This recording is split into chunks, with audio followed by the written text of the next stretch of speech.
you don't have your humanity till you do stand up and fight back. And absolutely, we have no chance out of this if we don't speak out and get involved and resist. Now, the enemy tried to condition us to go for the banker takeover, but 95 to 98% of the polls, 1,000 to 1 phone calls to Congress were against it. So the good news is, on more and more fronts, people are not buying it. That's why I was so hurt by the Obama thing, them calling him the one, the savior, the God, because his whole agenda is identical to Bush's, who was another puppet, and it's just sad to see my fellow humans being conned. Yes, once again, we've got to stop looking for two-legged gods and realize that every single one of us is our own champion. We are our champions ourselves, and everyone can make a difference when they start to speak up and complain and say, no more of this. We've had enough. We've had too much. Thank you very much. And we've got to start literally setting up organizations to try these people in the future when we do turn all of this around. We're going to start organizations up and tell them we're coming after you. Absolutely. Let's come back and take a few final phone calls for Alan Watt. Then we'll look forward to the exciting resistance to the Fed, people actually protesting the real government, the real elite, nationwide with the End the Fed demonstrations, November 22nd. Stay with us. He's the T-Rex of political talk. Alex Jones on the GCN Radio Network.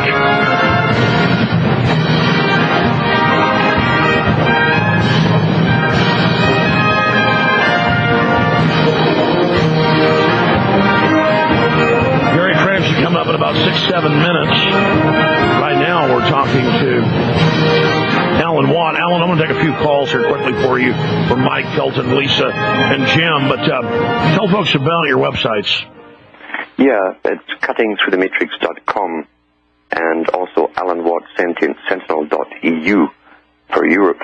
And they can download lots of free talks I've given in the past, covering a lot of this information and the big agencies and foundations and big players behind it, and I give them links to their scripts actually and their books and so on, which tell you the whole agenda. It is out in the open. H.G. Wells called it the open conspiracy, and as I say, what I'd like to happen one day in the future, after maybe even millions of us have died off and been killed off, if they cannot crush the memory and the history of their acts that we have, we keep their records, we are the keepers of the records of history, then one day hopefully we can have a new Nuremberg trial and bring them all and all their paid lackeys, all their scientists that have happily worked on these agencies to kill us all, bring them all to justice, and this would have to be televised worldwide, because we could never forget what's been done to the public. It's a horror show.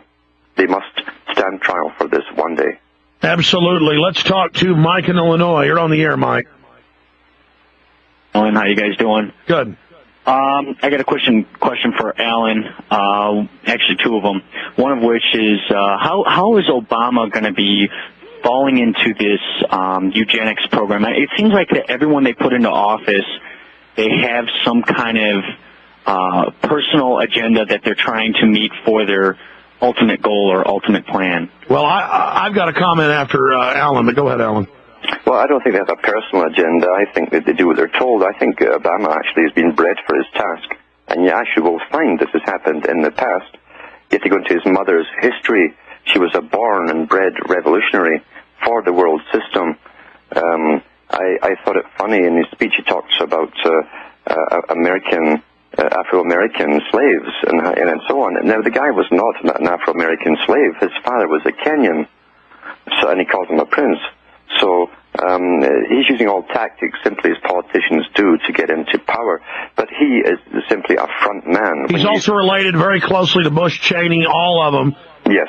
And they're all much more related than the general public. I mean, again, that's probably not even his father, folks. Obama has been groomed. Ron Paul said that here. But listen, they'll use his individual looks and what he says and does for their angle, their spin, to give the illusion of choice and a variance between the puppet to puppet.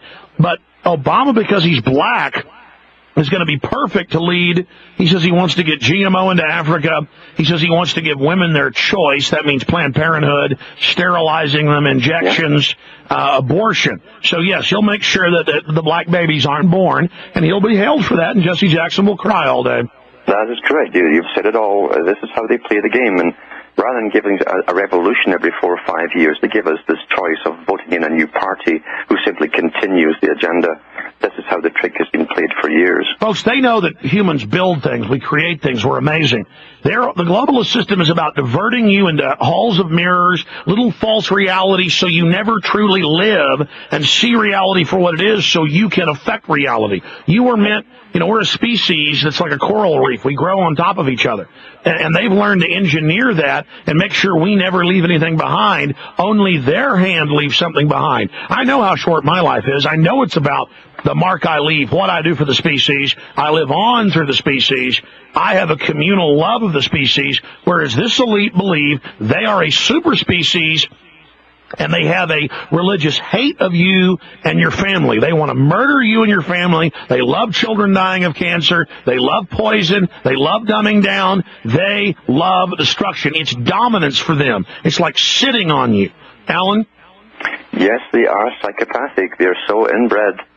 And you'll find Obama, I'm sure, if you truly get a hold of his real history, he's just another one who's been created for the purpose, literally purpose-designed human. We find the same thing happened with Armand Hammer.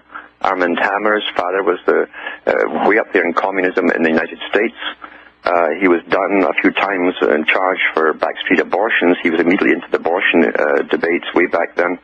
And then Armand himself was sent off to study with a rabbi at the age of 5. He left home at the age of 5 to be indoctrinated in his role for life, to acquire millions of dollars, and eventually to get an office right next door to Lenin. So these guys are trained and bred for their purposes and their duty to their system, to their cause, to their own elite. Yeah, got to jump, Mike. Kelton in Texas, go ahead.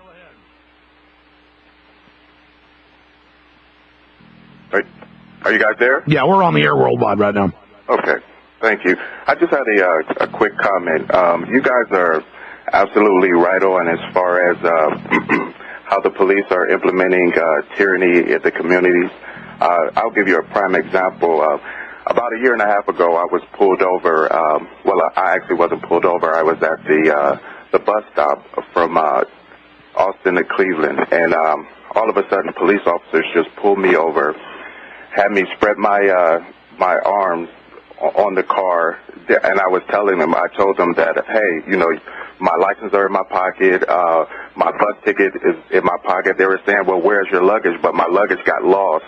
And they put me in the backseat of the car, ran my information, and let me go. Oh, but this is one important thing. Before the guy let me get up off the car, he said, don't make a MFing move or you'll become a statistic.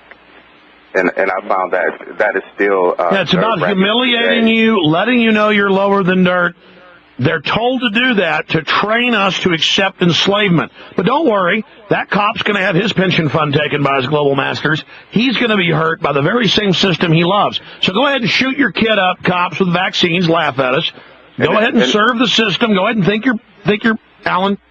I know, it's disgusting. You see, the problem again is we have a generation who've been brought up, and their heroes have been the goons that they're now dressed up as. They've become what they wanted to be, the ones with the power. Look at what they've been. Look at the movies they watch. Look at the language in the movies. Eat this, sucker, etc., etc. I mean, this is a mentality that was purposely put out there for this generation, the generation they're now using as the bullies. So we also have psychopaths in all strata of society, unfortunately. And they do hire the low-level psychopaths who would otherwise be smashing windows on streets and stealing stuff from the stores. And they put uniforms on them. So they always use the degenerate class to control the rest of the people. It's not Dim anymore. It's Officer Dimomsky. Yep. Now got me a badge, and you're going to learn to respect me. All right. Appreciate your call, Kelton. Lisa and Jim, we've just got to leave now because we've got our next guest on. But next Wednesday, Alan Watt, because he's just such a great mind, we appreciate him, has agreed to come on for 2 hours next Wednesday. So I'll talk to you in 7 days, Alan. I will do. You bet. Take care. Appreciate you spending time with us.